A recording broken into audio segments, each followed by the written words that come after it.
What is up, A3 friends? Welcome back to Attacking Third, brought to you by CarMax. Want to drive? I do. I'm your host, Darian Jenkins, joined by Lori Lindsey, Christine Cupo. The girls are back. We're here to talk about footy, especially deadline day, because my attention span is all over the place now after trying to watch all those games at the same time. We have a really fun show for you today, though. We are going to talk our NWSL playoff predictions and our brackets. Best 11 of the teams that were eliminated that we will not see anymore in the NWSL playoffs, as well as Mary Earps' new book and some of the controversy around it, which we have a lot of thoughts on, as well as the FIFPRO Best 11, which of course we also have many thoughts on. But thank you all for joining us so much, whether you're watching us on YouTube live here, jump in the chat if you are watching on Galazzo.net or listening as a podcast. We appreciate it. Tell your friends about us. Hop in the likes. Let us know what's going on. Ladies, I mentioned my attention span is all over the place. Why the hell did the NWSL put 5 games at once? Why? There was one earlier and then all of them at the same time. How did you guys set up your screens to watch? I had 3 on one and then 1 on my TV. That was my Everest, okay? Because eventually you run out of screens. I have like my laptop, I have my iPad, I have another TV. I'm like, split screening. Then you can't possibly focus on what we need is like the multimedia room in the studio. Like I also need headphones so that I can tune everything else out because you're like a Clockwork Orange, but it's NWSL decision day. Oh my God, that's funny. I was on the call. I was on Racing Louisville versus Bay, so I felt really. Oh yeah, Lori, I was listening to you because that was the game to be watching, that in North Carolina. And I mean, goodness, did they leave it to the wire? But we had live look-ins at different times, which was fun, especially given that North Carolina, as I mentioned, was the other game, and there's like 5 goals in that one in ours. So I was like, keep going to the live look-ins. Like, we need to know what's going on. So yeah, it was fun and wild. I remember 2 years ago when we did Decision Day, it was there was so much more on the line. It was so good. Team. Yeah, and that one was just, but I remember being like, I feel like I'm playing again. Just exhausted after you've got like game stomach after the game. Lori, you're out like ice bath for your brain. You're like, right? Okay. Right. She's doing a contrast bath after full submerge. Shout out to Paul Brown in the chat. He said, great job on the call, Lori Lindsey. She crushes it as always. And we'll get to hear her in the future of playoffs, of course. But let's jump into the show. So match week 26, which is crazy to say. We got the final verdicts. We got our playoff bracket set. But before we get to our predictions, we want to do the best 11s of the eliminated teams, the teams that just fell short, but some kind of became the darlings, and they had some superstar standouts that had really good seasons. So I'll start. I got the forwards, of course, and I need your guys' advice because I have some names down, but I need one of them in, one of them out. So first up, Manaka. 11 goals, 4 assists. I mean, incredible play. The last goal she scored from distance, first touch, like the difficulty of that is so hard to be that precise. Also on her weaker foot. I mean, yeah, she's into me. Ludmila, second. 10 goals, 1 assist, came alive in the second half of the season for Chicago, hat trick queen, made herself a contender for leading goal scorer of the NWSL. And then here's the last 2 where I'm struggling. Yasmin Ryan, who did well, 4 goals, 3 assists, came alive in the second half of the season as well. But also Tanaka on Utah, 6 goals, 1 assist. And I think the last 2 are my, I'm going to help you because I have Tanaka as a midfielder. So you pick Yasmin Ryan. Hey, cool. So here we go. I love it. Perfect. Okay. Manaka, Ludmila, Yasmin Ryan. Yeah, that's there we go. List. Spiritually, that feels good. Thank God. Okay, good day, Lori. Chat, let us know what you think.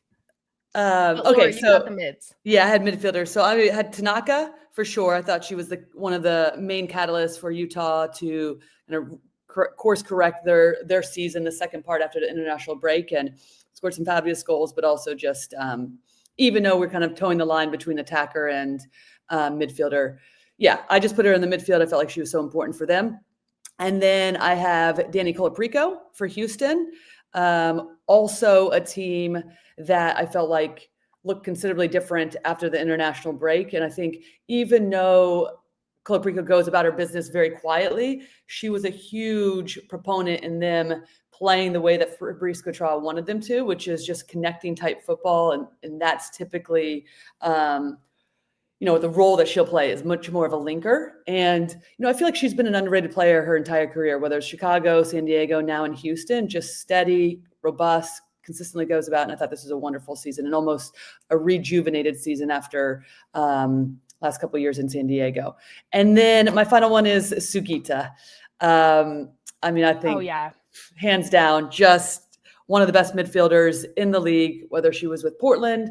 And obviously, I think coming in that late to Angel City was difficult to get adjusted to the players that you're playing around, but also it didn't seem to take her that long. It was just a team that was going to always be a little bit difficult, I think, to get into the playoffs with how much change they've had. But she seemed to do it fairly seamlessly, and just I think she's world class, right? So those are my three. Yeah. Oh yeah, I'm in the Hina hive. I'm with it. I was saying, Darian's definitely done the Hina shout outs before. So yeah, this all tracks. This makes sense. This actually, I got Tess with defenders, which you got honestly, the tough category, I think. I really did. Part of me was like, I'm glad I didn't get midfielders, because I feel like I always am fighting for my life, trying to figure out who I possibly could eliminate when I pull up with like 12 midfielders. What do you mean? They're all perfectly good. Midfielders. I was like, yes. I was like, maybe this will make it a little bit easier to kill my babies. But yeah, no, not an easy task whatsoever. So starting off with Sam Staub for Chicago Stars, leading the entire league in blocks, a third in clearances, reliability, volume. Love having her back. Yeah, also goal scorer. Then I went Macy Bell, who like mid-season came in for North Carolina and was a massive, massive boost for them. Production, everything was just locking things down, really impressed me. And I was like, let's try to figure out if we have any players floating around that aren't, say, I was looking at Ryan Williams, because like the vet, like how can you possibly ignore her? Hinged a little bit more on like, maybe we go Macy. And then I went Sarah Gordon for Angel City, just because she's a stalwart of that back line. Again, like anchoring that back line, captaining, making sure that everything stays as it should be, especially as they transition under Alex Strauss. And then I went BFC shout Caprice Didasco, which we know how good she is and what work she's done across the league. So I was like, you know what, got to give her a shout. Defensive duties, also just sort of a two-way player. But yeah, there are many other defenders that I sat there cycling through, like, who am I going to feel guilty omitting, or who have I forgotten? This is tough. Okay, so yours are Sam Staub, Macy Bell, Sarah Gordon, and Caprinkle. That it's so tough, because the one player that jumps to mind as well is Kate Del Fava. Yeah, that's a good shout. But it's difficult with the eliminated teams, because it's, you think back, and sadly for defenders, a lot of the games that fell through came through, teams breaking down the defense. So each of these players have had like their rough games and really great games. Yeah, I mean, it made it hard for me with goalkeeper too. Yeah. And like, I'll wait to go into that, but that was one, I was trying not to suffer from recency bias, because there's been a lot of really good standout keeper performances. But then I went back and ran the numbers like an absolute nerd, to be like, how do I substantiate this? Because of course there's emotional aspect of it. Like when you're looking at, who was injured, who managed to play the most of the season, when you're looking at like an Alyssa Nair, and you're looking at a Jane Campbell, and you're looking at a Silkowitz, who put in a hell of a shift this season. Like, but I ended up going the toughest. This is the toughest. Trust me, I laid awake Avery last night. Patterson's another one too. I know. And if you go like, there's a reason, ladies, why I went into our little list and started filling things in last night, because I kept going back and forth with myself. And I was like, somebody's going to have to hold me accountable. And if I write it down here, the ladies will be like, Christine, I don't remember seeing that, because you definitely wrote this. I'm surprised you showed up for the show today, because you were just like, I don't have any answers. So yeah, I'm like, she's like, decision paralysis. I can't do it. Yeah. Decision day. Lori, how do you feel about Cupo's defense? Yeah, any missing? Yeah. I mean, I do like this. And I also think that Jane Campbell is a good shout. I feel like, this was a more challenging season, I would imagine, for her, given that it wasn't as predictable that she was constantly the starter. But I do think it still gave her, this season brought her 600th career save. Yeah. Which is bananas. 15,000 career minutes milestone. And this was also with a team that largely changed dynamically. Yeah. I feel like for me, that was where I finally rested, where I said, okay, like 4 clean sheet tally, like let's do it. Paige Nielsen, Sandra, That's a good et shout. tu, Brute? Paige Nielsen too, y'all. Yeah, Sandra, we love you. unfortunately, yeah. Christine, do you guys watch the Great British Baking Show where Oh. they're like, I unfortunately have the devastating job of listing who's been eliminated? I feel like that's Yes. Christine Cupo doing Exactly. defense Today, and I- goalkeepers. it's so I good. have the unfortunate job of letting you all Yeah. know that the Of who's defense been and eliminated. goalkeeper for this week for the eliminated teams has been an arduous journey. It has truly been my Everest this week. And so, yeah, You killed it. Yeah. You killed it, though. I love it. I think these are all really good shouts. There's so many I players feel that like we could have added to for this the ones that I entire didn't 11. choose, like the ones that I didn't choose, again, like we have to shout out Paige Nielsen. We do have shouted out already Silkowitz because God damn it, she kept Bay locked in when they could have been slumped way further than they had much earlier in the season, even beyond when they had nothing to really play for. So, but yeah, this is challenging. But I think that also is, the glass is half full, ladies, right? Like these are the eliminated teams, and this is the talent that they had. Yeah.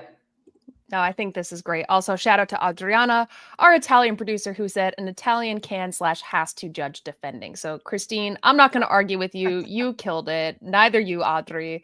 I love this shout. Let's move on to coach of the eliminated. Christine, I see you wrote something in our doc. We have a shared doc, everybody, and Cupo fills it out, which I absolutely love because I know her thoughts. And you gave Fabrice Gautrat the nod, and I have to second it. Yeah. That's immediately Dude, who came to there mind. is absolutely nobody else for me. There's no question of the eliminated teams, looking at all of these coaching profiles, that deserves that shout more than Fabrice Gautrat this season, hands down. I don't even think I don't have the issue with like duking it out.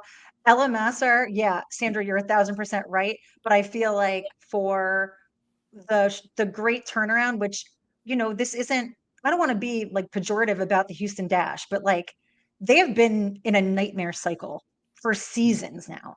To see someone finally come in and breathe life into a team and also give them the ultimate facelift where players are doing their best. And we're seeing this reinvigoration. We're seeing players step up like a Yasmin Ryan into more of this leadership role, which we haven't really seen her bearing that responsibility and also achieve.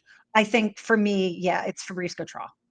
Yeah, I was thinking Ella Mazer, and then I see Sandra in there too. I love Sandra's just like peeping in. But I was thinking Ella Mazer too, but I agree with Fabrice in the extent of that it's such a different. I mean, Ella's been there as a assistant and then taking over, and I feel like massive job for her to like put this team on a totally different trajectory the second part of the season. But it is different to be at the helm for the entirety of the season when you're also trying to change the identity of a team and bringing in so many new faces, to your point, Cupo. So I do lean towards Fabrice for the job he did this entire season. Shout out to Fabrice, our coach of the eliminated. Okay, last but not least, let's talk about the captain of the eliminated. Lori, why don't you give us your thoughts on who you thought should be the captain? Oh God, this is a tough one. I was leaning towards Colaprico, and even though I had her as one of my players, but I'm actually going to go with Sam Staub. I'm going to go with Sam Staub as the captain. Good shout. Also, with this, remember, there's no rules. I think we should each name a captain. Perfect. That's so hard because this is the one I left blank. I was like, I don't know. This is really challenging. This is the single category Christine Cupo did not fill out in our shared doc. I was like, so, Christine, do you have someone in mind? If not, that's okay. I can give mine. No, I have to think. What do you think, Darian?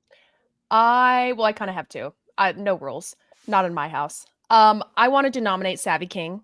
I just think what she went through this year and coming back and the protocol she's changing in the league. And this is an incredibly young player with a very, very bright future in this league and also with the U.S. Women's National Team, in my opinion. And I think they really missed her on the field, but the energy she brought off the field was incredible. And also, Big Unk, Alyssa Nair getting her goal this Yes. year, keeping Chicago alive for a bunch of the season, turning things around in the second half of the season after the summer break. Those are my two shouts.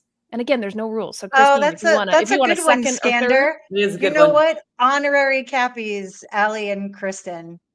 I'm like, Good if shout. there's no Yeah. rules, I'm throwing two. That's a There's no really good rules. shout. We got 8 captains, Um, everybody. Good job. Yes, Yeah. great job. You know what? Everybody that was eliminated gets to be captain, okay? We're now giving out participation trophies here at Yeah. Attacking Third. Might Goddamn, as we're stinking, might as man. well. It's been a long year. Okay, ladies, I love this. Our best 11 of the eliminated, as well as our coach of the year of the eliminated and captains. This is incredible. Love this. Can't wait to see our graphics team put all of this together. They've been doing incredible. Let's move over to our brackets, though. Let's look ahead because A3 had a really great show Sunday night, wrapping up decision day. Love everybody's hot takes, and I love what Sandra was saying about there should be a second half of the season awards for players that just balled out. That made me laugh listening to the show this morning. But let's get into our actual brackets of who we think is going to do what, who's going to be knocked out early. And Lori, you are up first, my dear. So producer Phil, roll the brackets, bring them out. We want to see what Lori chose. As soon as I fill out this bracket, then I get hot and sweaty, and I'm like, "Is this even right?" And I feel like it's too predictable, which I knew that when I was filling it out because I'm like, there has to be an upset. But yes, I am going. Same. There's always going to be statistically an upset. You just have to figure out where it is. Yeah. Same problem. And I'm kind of wondering. Yeah, we'll see. I'll go through that real quickly. But Kansas City, I think, is going to beat Gotham. I just think Kansas City, even though they won this past Sunday, the fact that they were down, didn't have Shawinga, came back, I feel like that's kind of a belief that you need. So they're over Gotham at home. The Orlando Pride, Seattle. This was my toughest one, but I do feel like Marta in these situations comes alive, and she's the X factor. So I'm going with Orlando at home. And then Portland Thorns, San Diego. I just think Providence Park is going to be just banging. It's going to be awesome. Fortress. I think this is going to be a really tight game, but I'm giving Portland at home the victory, and then Washington Racing. And I actually think this is going to be really interesting in the sense that Racing has the ability with the style they play to be able to knock teams off in these like one game. Yes. But also with that said, I think Washington's in a really interesting spot because before the international break, they heavily rotated against Orlando, lost that game. Then they went on international break. Then they go to Utah. They lost that game. They were pretty heavily rotated too. And I'm just like, okay, that's like a month right now where you haven't had like stability within your team. And it's like really kind of where you want to be like playing at your best. So that's my only thing. But Rowdy, I don't think you can count it out. Washington's been here before. So I have them. And then let's see, Kansas City is beating Orlando in the semifinals. They'll head to the final, and then Portland, Washington's going to beat them at home, and then it's going to be Kansas City winning versus Washington. Damn, in the final. I know, I feel like so sweaty, and like call me tomorrow. I'll have it all changed. 2 times in a row, and they fall. I know, not good. We'll see. Dun, dun, dun, dun. Damn. Okay, Christine Cupo. Let's see what you got. Are there any differences? Oh, wow. yeah. Oh yeah. I dug in, and quite frankly, I was like, all right, let's choose some logic and some head and heart here. So KC Current Gotham have a tenacity about them that they will hurt you in the worst possible moment. And I think that Kansas City Current, looking at them, yes, they've been nearly unblemished all season long, but assuming that they won't have Temwa Shawinga at their disposal, that makes teams a little bit easier, I'll say, on them, if not for the fact that she's an undeniable goal, but for the fact that you don't have to worry so much about her dragging players and opening up gaps for the rest of that team to score. So I'm going Gotham there, which I know people are going to gasp and clutch their pearls, but I'm clutching mine. After their Orlando, last performance. I know Orlando and Seattle Reign. I think Orlando now back in form. They know what this part of the season feels like, and they know how to come together when they need to suffer together, and then never discount Mad Marta. Portland Thorns, San Diego Wave. I'm going, let's go, Rob Gale. Portland Thorns. And then Washington Spirit Racing Louisville. I desperately wanted to say Louisville can upset this and yank themselves through because I love you, Louisville fans, and I want to see nothing but success for you guys. But unfortunately, here I'm going with Washington Spirit. They just are such a fun team to watch. And again, they've been here before. And then it's all going to wash out in a rematch, man. So we're going to see Orlando Pride and Washington Spirit, but I think this go around, Washington Spirit actually get to lift the trophy. Ooh, Christine, I like Yeah. this. I feel like you have probably one of the spicier ones, which I'm not It's surprised. fun. Yes. By design, yeah. I'm like, hey, Yeah. we get an Italian in NWSL, and I have her winning the entire championship in the first season. That's where So it is. let's You and go. producer Audrey. I don't want the smoke, so I'm gonna let you have it. All right, let's see my bracket because I think I maybe have more of a predictable one, but I'm rocking with San Diego Wave to at least make it to the final. So Kansas City beating Gotham, Orlando beating Seattle, KC and Orlando in the semis, as well as Portland losing to San Diego. I think San Diego's gonna be able to pull it out.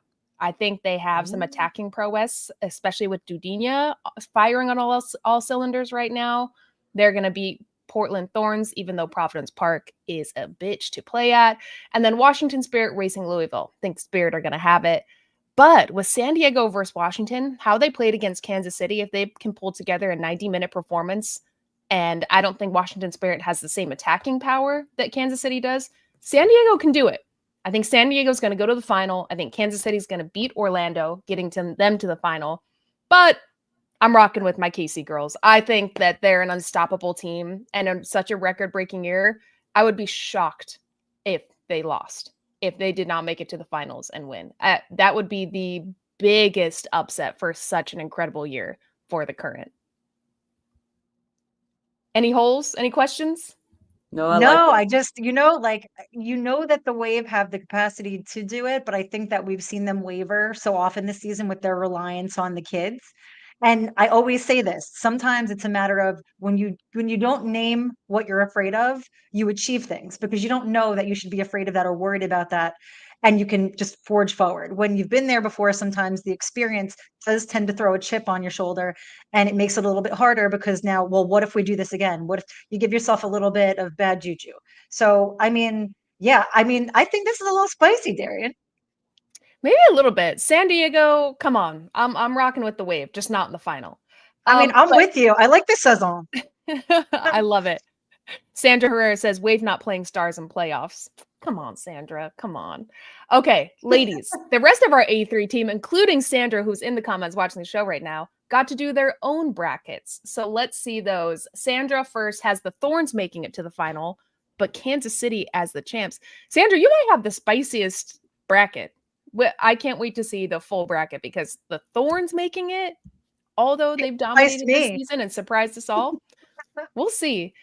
Jess McDonald has Spirit beating Kansas City in the final, so Washington Spirit get revenge from last year. And McCall has Kansas City beating the Spirit in the final on pens. McCall made it spicy. She also has the Rain and the Wave winning their quarterfinal matchups. I love that. Ooh. Lisa, I'm not surprised by this. Lisa has Spirit beating KC in the final. I feel like I could have called that one. And Jen Beatty has Wave making it to the final, but KC as champs. Jen Beatty and I, we have good wavelengths like that. Okay, last but not least, I love this. I think there should be a wager on who's bracket. Yeah, but we need to think of what that is. So everybody, let us know in the comments what you guys think our wager should be of who gets the perfect bracket and ultimately wins between the A3 crew. And tune in to our W Galazzo socials because those brackets will be up later today. So go jump in. Let us know what you think. Okay, everybody. About the loserest loser should have to do a karaoke song of our choice and record it and post it on socials. But I haven't thought of the winner. Yeah, you really want to be a punishment. I mean, I love you, but that is the thought. We'll throw that into the ring.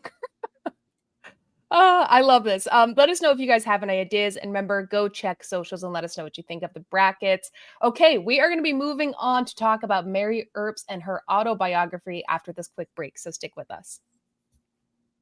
This is European soccer's biggest stage. Written in the stars! What a difference she has made! The question is, can you handle it? Can you handle it? A crowd It feels electric. Stream every match of the UEFA Women's Champions League on Paramount Plus. Hey friends, welcome back to Attacking Third. Let's jump into it. Mary Earps dropped an autobiography titled All In Football Life and Learning to Be Unapologetically Me. Love that title. Set to be released on November 6th in 2 days.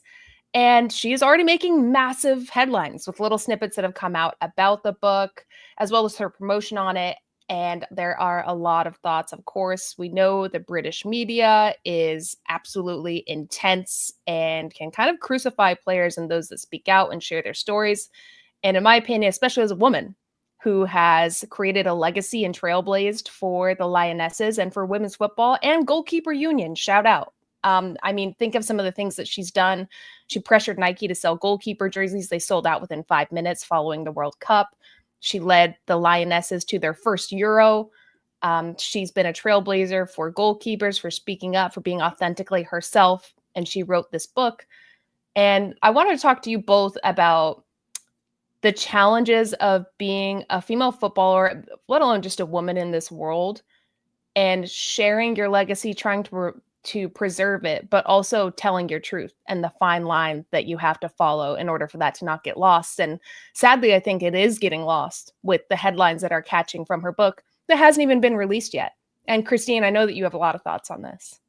Yeah, I really, really do. This is not a new genre of footballers publishing autobiographies and sort of uh, taking control of their own narrative, right? Men have done it so often. We've had Zlatan, we have Roy Keane, Patrice Evra, Wayne Rooney, Gigi Buffon. There's been so many, including but not limited to like some of the more comical ones, which are just like jarring, like Gattuso or Pirlo talking about Gattuso stabbing him with a fork in the dining hall. Like there's been so many like shock and awe moments in the men's game, but when we look at the framing of everything, and this is again to your point, Dee, that the book isn't even out yet. This is just based on the little snippets that have been essentially marketed to get people interested in the autobiography. We see already this like criticism and combativeness where when men do this, it's owning their own narrative, but it's looking at Mary Earps right now with this state of defiance, like it's a betrayal, a divisiveness, that she's emotional, that this isn't just candor and vulnerability, it's her being disruptive, oversharing, when it's nothing more or less than what we've seen before. And I have great issue with that. And then on top of that, there's the complication of the women's football space overall, feeling like being heaped upon her shoulders. And again, this is her owning her own narrative. It's this shift where it's perceived like she somehow needs to bear the burden of moving women's football culturally forward. Like this is, and she's betrayed everyone, including everyone that she's supposed to be loyal to, that you shouldn't speak your honest truth because that could possibly draw more criticism and weaponize things against women's football. It's crazy to me, and I got like so angry about it because again, we don't even have the full context of what she's written yet. We have snippets, and people have dove headfirst onto this, which I welcome the time and opportunity to read her book when it comes out on the 6th. But right now, I just feel like it's a woman footballer who's come forward to speak honestly, openly about her experience as a footballer in her own context. And that's all that we can take from it from this point. Yeah, completely agree. I mean, said perfectly in that regard. And keep in mind, again, like you already said, this is her experience, right? This is what we ask about football players. We want to know about them, we know about their lives. And then immediately, if we take it out of context or don't know, then it's taken as a negative, right? And it reminds me, this isn't apples to apples, but even just with like Laura Harvey's ChatGPT recently, the entire context of that was authenticity and how she was growing as a coach, and also just asked, hey, what formation? It just was a catalyst for her to dive into playing a different formation and then dive into those tactics without ChatGPT knowing her personnel or that she has available, or even how to play that, right? And I just was like, I just sat back and it made me laugh that it was taken even in Europe to be like, okay, like LOL essentially. And I'm like, and again, this isn't apples to apples and not getting away from Earps, but it feels very similar. Like if this was a male coach, then I'm like, would that even have been a news? Or would we just been talking about how so People would have many applauded clubs it. and organizations, right? They'd been like, you're genius. Or we've just been like, oh, so many clubs and organizations are using AI, and it's something that hasn't really been talked about or delved into. And yet this is the headline, right? And so that's how I feel about this Earp situation as well. It's just like, okay, of course we're going to take these, snippets to garner headlines. And that's the point, to generate buying of the book.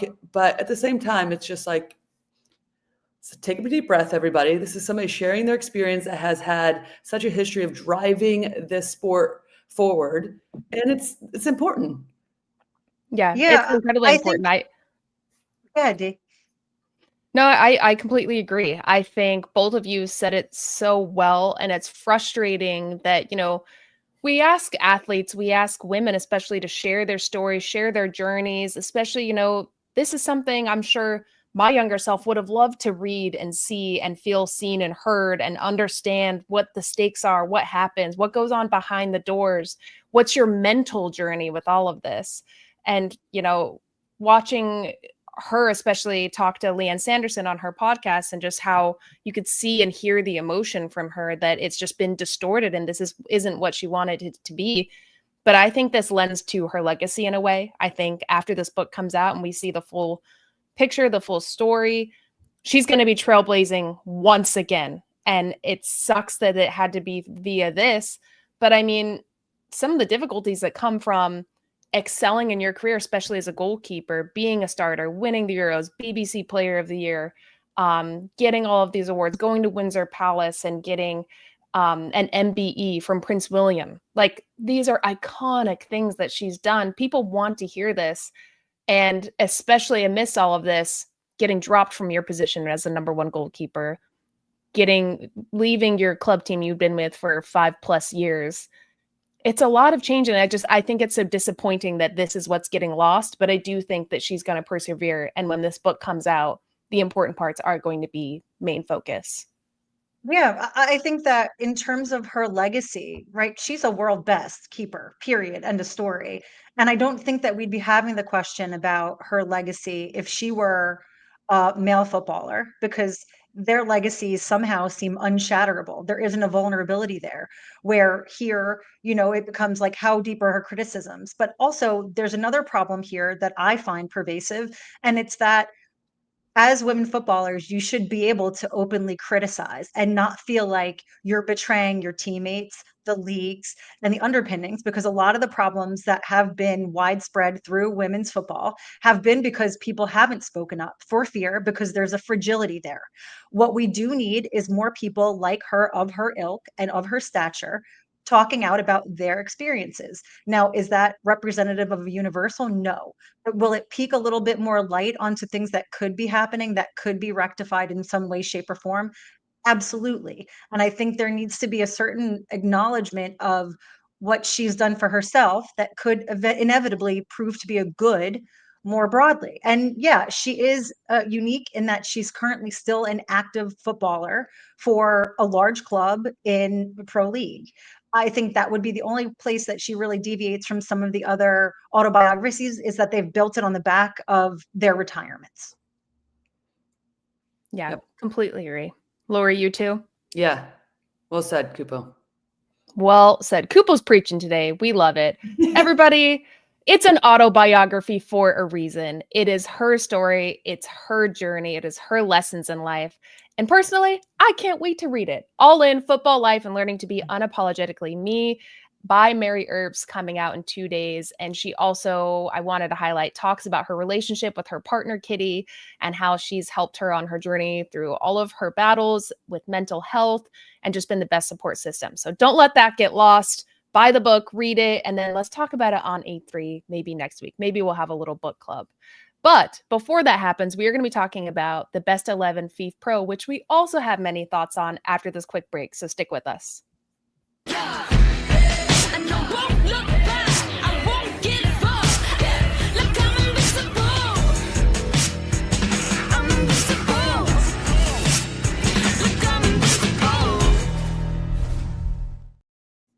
Hey friends, welcome back to Attacking Third. Last but not least, we're going to be talking about FIFPRO's Best 11s. And I'm sure we have a graphic to support this, but it's A3. So we have a lot of thoughts, and I personally have thoughts on some players that did not get recognized in this FIFPRO Best 11. So I'm just going to read it out for you because it was announced yesterday.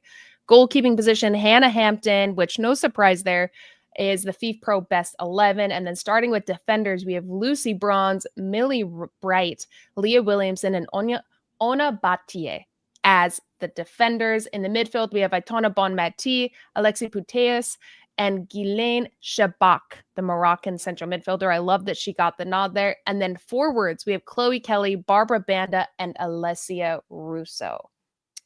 Okay, my knee-jerk reaction is where the hell is Temoa? Where the hell is Esther? And where the hell is Meriona? Where are my girls at that had incredible seasons? Where are they? There's a lot missing, man. But also we have to acknowledge that this covered the time between August 11th, 2024 and August 3rd. The criteria was 20 official appearances. It does, of course, have a European bias, and this was voted on by thousands of pro players, with the caveat being we don't get any transparency into which players got which number of votes. My glass is half full of this is we got the first two ever African players named to FIFPRO Women's 11, and that's in Banda and Ghislaine Shabak. That's dope. Outside of that, I got lots of questions in terms of, it's for me flat out. Like I will say, this is a visibility award. Not everybody knows everybody. Big clubs, you're going to have players that you see more often than not.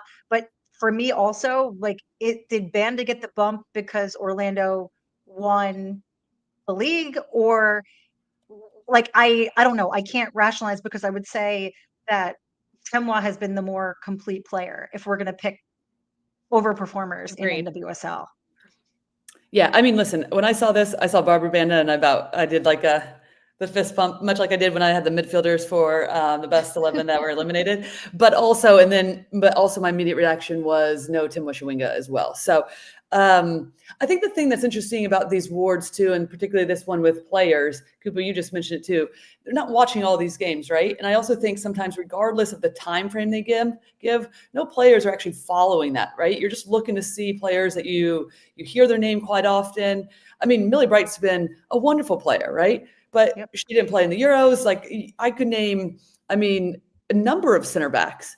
Silvi from Italy, I felt like was amazing in the Euros. You could just add Giuliano in the midfield. Yep. I would even give some votes to Cantore as well, right? Yeah. These are players that just because if they play in Italy or if you just saw them for the first time in the Euros, doesn't mean they didn't have an excellent season or with a play within the time frame and the structure that you're given to pick these players. But yeah, I just find these things sometimes I'm like, I just kind of shake my head and I'm like, not surprising, which is unfortunate as well, because these are some decent picks and some of them are not surprising. And I would pick some of those as well. And I could name half of this squad to be very different as well. There's tons of players that got omitted that play in big European leagues, but I also have to just add again in the interest of visibility, because again, this is a visibility award. How in the goddamn did you omit every single US freaking player who won an Olympic gold medal? Yeah. Bro, he's so for real. But that's the thing. It's like, it's recency bias, right? Like you're thinking about like what has just taken place. You're not even thinking. And the thing about the Olympics is, as Americans, we are so into it, right? I don't know how many of majority of Europeans are so focused on what's happening in Olympic soccer, but they would be focused on the Euros, what's happened more recently. So it's just, again, I just feel like sometimes it's just like you're going through what names do you recognize, who'd you just recently play, if that's a situation.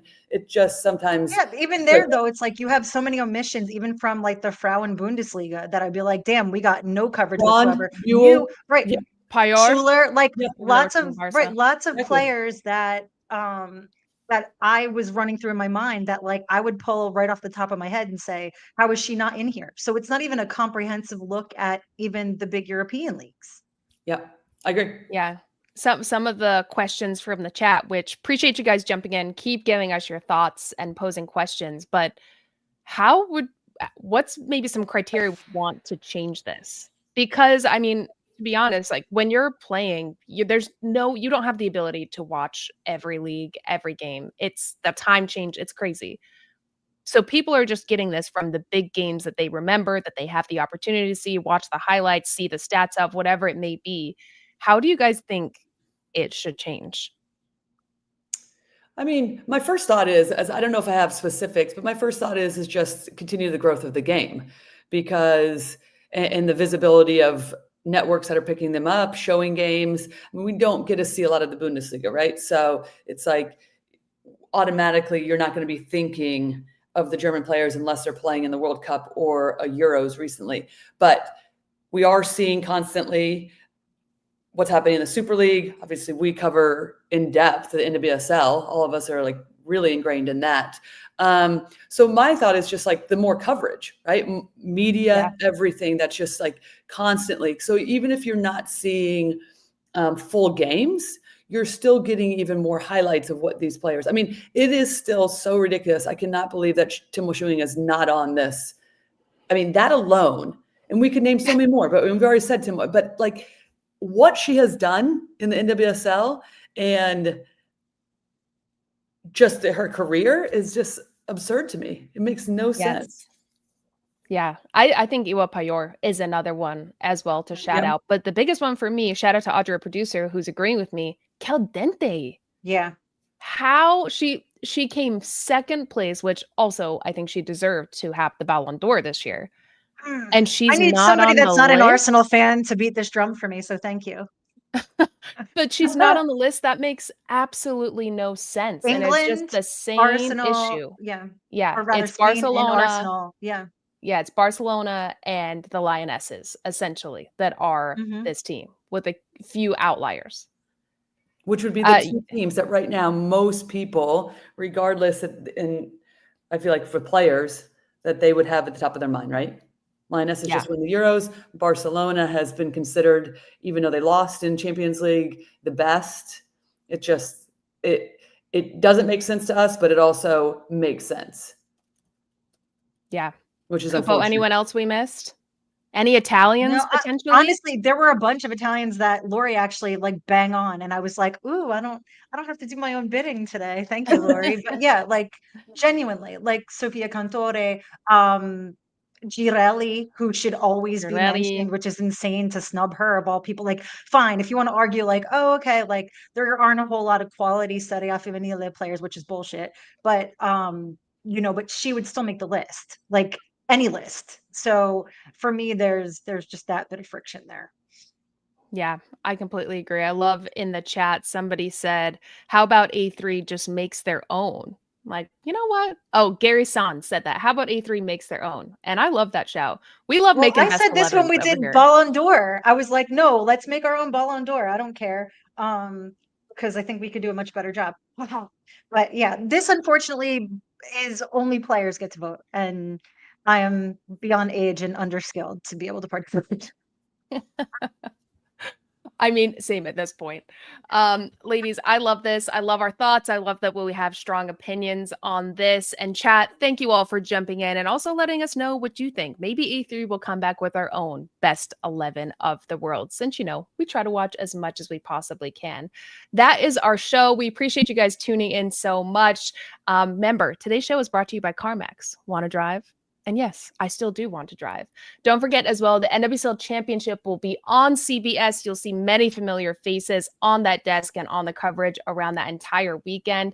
And Attacking Third will be back this Thursday, November 6th, when Mary Earps' book drops as well at 11 a.m. with Lisa Carlin, Jen Beatty, and myself, Darian. Thank you guys again. We appreciate it. Make sure you tell your friends, tell your mom's best friend, tell your grandparents about Attacking Third, and to join us on Dub Galazzo with all of our channels and just engage with us. Let us know what you think, like, subscribe, and comment. We appreciate you. From Christine, Lori, producer Audrey, and Phil, I'm Darian. This was Attacking Third.